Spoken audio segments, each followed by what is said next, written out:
Hi Medela family. I'm so happy that you could join us on our first ever live Facebook event on this page.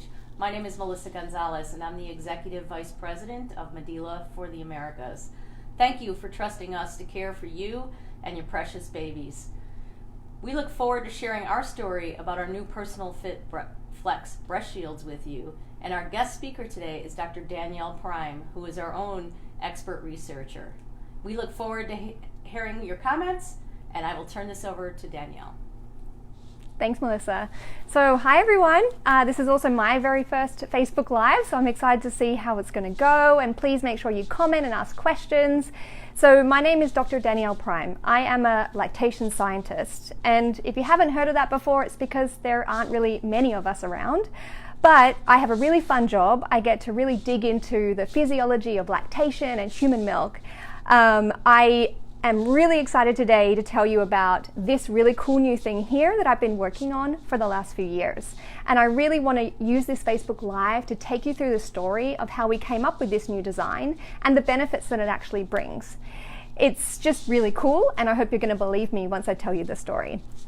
So again, I'm Dr. Danielle Prime, and I'm working out of Medela as one of their leading researchers in their medical research department. So I do lots of fun things, but ever since 2005, I've been working on breast pumping and pumps, and the very first time I saw this breast shield being used during pumping, from that very first moment I thought, I think there's something here we can improve. And you'd be surprised, but there's not much change that's happened around on this product here. So it's taken us a little while and a lot of insights because we really try to base everything we do on evidence, but we've come up with a solution here which has a really, really strong and new storyline. So to understand what we've changed between today's PersonalFit Shield here, which comes with all of Medela's breast pumps, to this one here, the PersonalFit Flex, we're going to take a few moments to define the breast shield because this is really, really important. So first thing first, this is a breast shield, you use it during pumping, and so that means it's part of a system. And what I mean by that is that when you're pumping, you have your pump, which is really cool, and it makes a vacuum, and you should use the highest vacuum that you find comfortable to get out a lot of milk. But there's also this part. We have the bottle, right, so you can collect your milk, but this bit here, the shield, this is also a part of the system. And it's actually a really, really important part of the system because this bit connects directly with you, with your breast and with your breast tissue. And so if you think of this as part of the system, it's kind of crazy that we really needed to start digging in to find anatomical basis to improve this part of the system. Now, research takes a really long time, and in lactation it takes even longer. The reason is that we really have no basis for what we're doing. It was only in 2005 that we rediscovered what the anatomy of the breast really looks like, which is simply crazy, but no one's looking into this organ. So once we had that, the other thing we needed to know was the diversity, right? Because no woman looks alike and no breastfeeding mum looks alike either. And so I was really, really, really, really fortunate that I had access to a database of 3D breast scans, which is really cool, I think, and I hope you agree.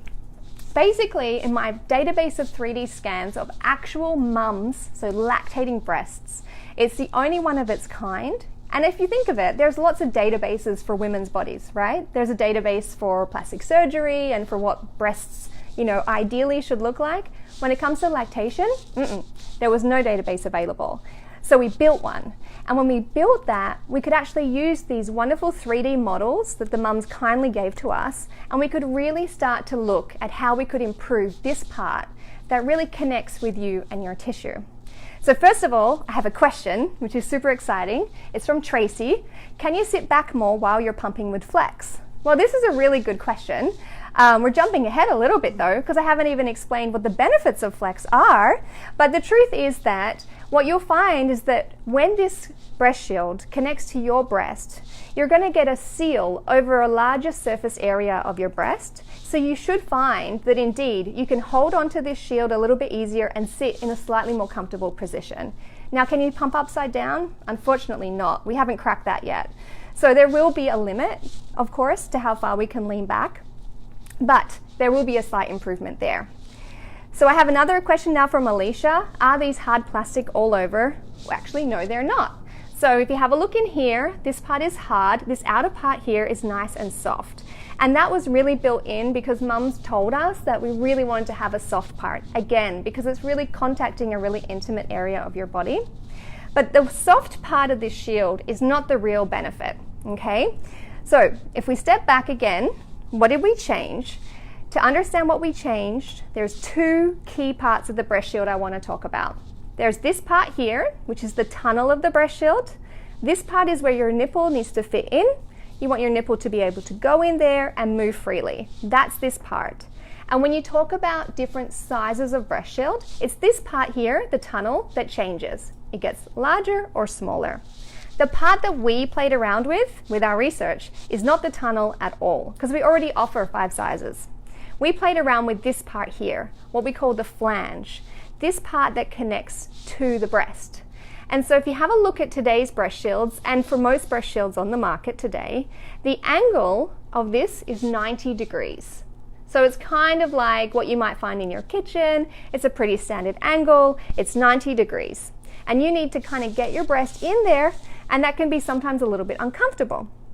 So when we looked at our 3D scan database and we started to look at what the actual lactating breast contours were, we found that the ideal angle was 105 degrees. So that's one of the first key things we did with this breast shield. We took that angle from 90 degrees and we opened it up. We really wanted your breast to be able to fit into the breast shield and onto the breast shield nicely, rather than having to deform and kind of squeeze it in there. And the real reason we wanted to do this is because your breast tissue is really delicate.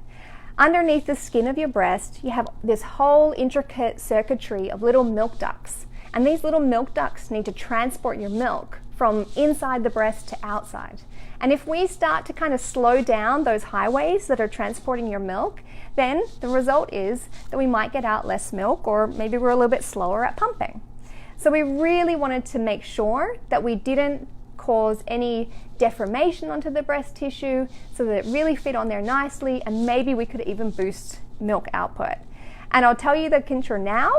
Basically, after a very large randomized control trial, this little guy here, it truly did release more milk. With the 49 mums in our really large randomized control trial, we actually found that when they pumped with the new shield, they got out 11.8% more milk compared to when they pumped with today's shield. So this was a huge advantage. And the other great thing was comfort. So when we asked about comfort pumping with today's shield, we got a range of responses from 1 to 5. When we pumped with this one, we got all of the mums reporting a 4 or a 5 out of 5 for comfort, which is pretty great because pumping in general is not the most fun thing to do. So that's a little story about how we ended up reaching this point here. So I was asked about the little soft edge. So coming back to that, it is soft and it is bendy, and what that does is make sure that it adds a little bit extra sealing and a little bit extra comfort, so that you really are making sure that there's no outer edge part here that can really kind of push into your tissue. That's what we want to avoid. We want to make sure that the milk ducts in your breast, in the areola, and in your nipple are all freely able to have milk pass through them. That's the goal.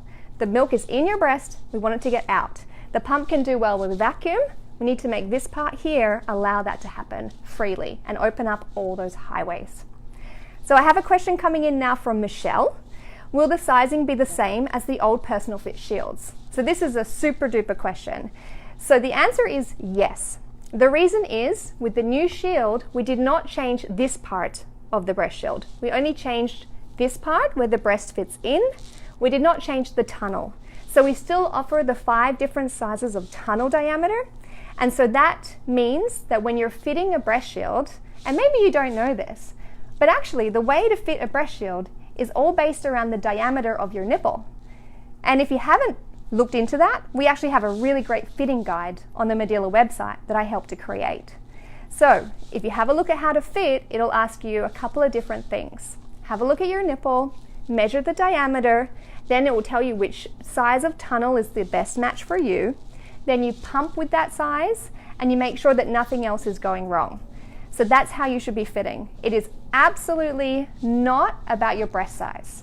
a large breast does not necessarily need a large breast shield.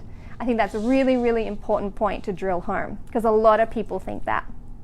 Okay, so I want to reintroduce myself again for any of you that have just come online. So my name is Dr. Danielle Prime. I'm a lactation scientist and I'm working with Medela in their medical research group, and I'm based out of Switzerland. I've been working with you or talking with you about this really cool new breast shield that's based on actually 4 clinical studies. Lots and lots of research went into this, and I am just really excited to tell you this story. So the really cool thing is these are available now. So if you want to get your hands on some of these, you can get these right now. They're available in lots of different shops, and I think if you have a look into the comment section there, you'll find out all the different stores where you can buy them, like Amazon and Bye Bye Baby and all these places, which, to be honest, as a Switzerland Australian person, I don't really know their names, but you can definitely buy them here in the US. Another question coming in now, Brandy and Sabrina want to know if they work with any pump. That's another really cool thing. Yes. This breast shield here can be put onto any of the Medela pumps that are currently available, which is really great. So even if you have a pump already, you can just buy these breast shields and they'll just slot straight in and you can start to use them. Cool. All right, so any of you that have just tuned in, what I've really tried to explain to start with is that the breast shield's really important for pumping. The size is important, which is this part determined by this part here, the tunnel. And also what we've just discovered is that the flange is important, this part here. And the reason that we found out it's important is because this part here is really connecting with you and with your breast. And through our research studies, we've discovered that all of these parts here can contribute to milk flow. So if you have a tunnel, for example, that is too small, that means that your nipple is not allowing or being allowed to expand and move freely in that space here in the tunnel. That can really cause problems and can really slow down your milk flow. And if you have a flange here, this part that connects to your breast, which is narrow, so in this case, I'm showing you is 90 degrees as an opening angle. If we open it up, like we have with the Flex, to 105 degrees, which is much more like the contour of the natural breast, then we actually can boost milk flow with this new shield by around 11%. So it really, really works. Now, Amanda would like to know how to find her breast shield size. And so if you go to medelabreastshields.com, you're going to be able to find lots of information on sizing. And I believe there's also probably a downloadable type thing, but we step you through the three or four steps. And the key steps are: first, measure the diameter of your nipple, then test the appropriate size breast shield and look to make sure that nothing else is going wrong. And the other thing I really want to point out, because many people don't know this as well, you may need a different size breast shield for your left breast than for your right breast. And you might actually find that your size changes over time. So keep checking, because it might find that maybe on day 2 or 3 after your little baby is born, you might need a very different size to day 7 or day 10. So keep checking throughout lactation so you can continue to optimize this part of the system. So Yvette asks, does size really impact how much milk you get?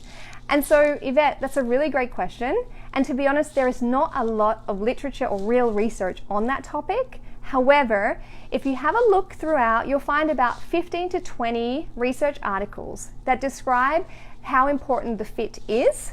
They're not looking specifically one size versus another, but they're looking from a clinical perspective. They're looking from mums that come in and they're really not able to pump a lot of volume, or they're finding that they're starting to get some trauma or some problems on their nipples kind of thing, and sore and pain, and they find that it's actually the size of the breast shield that's contributing to those issues. So if you're comfortable while you're pumping and you're getting good milk output while you're pumping, then totally leave it as it is. But if you've got doubts about whether you're really maximizing how much milk you can get out, or if you're experiencing kind of an uncomfortable feeling as your nipple is moving in that space, then you should really recheck, okay? So if in doubt, check. But otherwise, if you're finding everything's going fine, then you might be one of the lucky ones where you can just keep going as you would like. Jessica, is there a specific way to wear the new oval breast shield shape? I'm so happy you asked this question because I haven't touched on this change yet. So today's breast shield's round, right? And I keep showing the shield this way. Maybe I didn't show it, but this is oval. So this was the second part of the puzzle. So what we looked at was, okay, we want to open up this part here so that we can really be able to have the breast sit nicely into the flange and not have any compression of any of those milk ducts. Then we had a look with mums, and we had a real interesting discovery that this oval shape, not only was it something that mums really liked, but mums could do different things with it, which they thought was really cool. And it's also one of the reasons it's called flex, right? So it has this little flexy bit here, and it also kind of flexes in which way you can hold it. And this is really personal. Now, if you have this shield and you're wondering which way to put the oval, rest assured there is no wrong way to place the oval on your breast, okay? We get that it's a new decision and you might think, oh, can I do it wrong? You can't do it wrong. The way you do it is by finding what's most comfortable for you. So what we've seen is that there's about 30% of mums who really like to use it in this position here, vertically. Then there's around 50 or 60% of mums that like to put it horizontally. And then there's another small percentage that prefer to put it either oblique like that or like that. But again, there's no wrong way. It's really up to you. And when we did one of our longitudinal studies, we actually found that at least 1/3 of the mums changed throughout the day and throughout the week. So mix it up. So some mums, if they're going to sit on the sofa and they want to have a rest, they prefer to hold it kind of like this because you get a little bit extra space for your hand to hold on, and that maybe feels more comfortable. If you want to do any massage while you're pumping, you might want to hold it like that. Maybe you have a spot here and you really want to get in. That can really be handy. But there's no wrong way. But as your breast throughout the day gets fuller and emptier, trial and play around, because you might find that different parts or different ways of holding it feel more or less comfortable throughout the day. But just go by comfort, okay? There's no wrong way. Cool. All right, Madison's asking a question. Now, will flex increase my milk supply? Okay, this is a really difficult question, all right? Milk supply is a challenging topic, all right? So of course, you should always go and seek support from a professional to try to find the underlying reason why you might be experiencing milk supply, all right? Of course, this part of the puzzle may help, but it may not solve the bigger problem that you might be experiencing. So if we think of the pump in general, the things that I would recommend, first of all, is make sure you're using the right vacuum, okay? This is really, really important. So when you turn your pump on, you get into expression mode, and you turn up the vacuum until it's a little bit uncomfortable and back one level. That's the highest maximum comfortable vacuum that you should use. And that will help you get out more milk. That's number one. Second priority then is actually the shield. Make sure you're in the right size, all right? If you're feeling discomfort, if you see any redness or whiteness while you're pumping, be sure to check out if you can optimize this part, the tunnel, by choosing a different size. And then I would say this guy here is going to help you a lot. So if you're pumping, well, I want to give you one more tip actually, because this is something I see a lot of mums do. I'll show it with the old one because it's more obvious, but when you're pumping, please make sure, actually I'll use this because this will really sell. Okay, when you're pumping, please don't hold the bottle, okay? Please don't hold things down here, because if you maybe can see, I'm really digging into my breast right now, yeah? So again, under the tissue of your skin, you have these tiny little milk ducts that are trying to transport the milk. If you push the system too far on, you can really be slowing down the milk through those little highways. The better way to hold your system is by holding your hand like this, so that you really cup the breast and hold it over this larger surface area. Because I see a lot of mums that come in and they say, I'm not doing well with my pumping experience. And so what happens is they're actually holding the system like this, and they're completely blocking the flow in their breast, okay? So that's really important here. And then you'll the extra comfort and boost from this one here. So it's going to be a suite of solutions that are going to boost your milk outcomes, okay? And I've got a question here from Kim about whether we can use these with a pumping bra, which is also a really great way to avoid that kind of squeezing and blocking any of those milk ducts. Yes, they can be used with the Easy Expression bra. You just slot them in like normal. So really, really easy. All right. Okay. So I'm starting to close down now. I know I've talked a lot. I hope it was at least interesting, because it was a really fun journey to create this, and we really did a lot of research behind it, and it's just a really fun topic. And the mums that were in the studies, which is more than 100 mums in those initial 4 clinical studies, tons more mums are using it now. But we've just had a really fun time working with mums to try to build something that really supports their pumping outcome. And so one cool thing here I have for you at the end, this little bit here, ta-da! So if you have a look in the comments, you'll see that one day only you're going to be able to get 25% off a set of these shields if you have this promo code of Flex Life. So make sure you write that down. It'll also be in the comments section, but make sure if you're interested, you can get your hands on these. Alrighty? Cool. So, okay. So we talked about a lot. I hope that at the end of this little session here, you're aware about breast shield sizing being important, and you're aware that it's your nipple diameter, not your breast size, that's going to drive the right breast shield size. And hopefully you can also see these fundamental differences between these 2 shields in front of me. So it might seem like a really small change to go from 90 degrees to 105 degrees, but it really has made a big difference in all the mums that we tested in, and in terms of milk flow, but also in terms of comfort, which is always a key goal of mine, is to try to make pumping that little bit more comfortable so that you can have a little bit less of a hard time doing it. So on that front, I want to say thank you very much for tuning in. Thank you for all the questions, and go to medela.com for any more information, or check out the notes in the comment section. And thank you for joining me. Bye.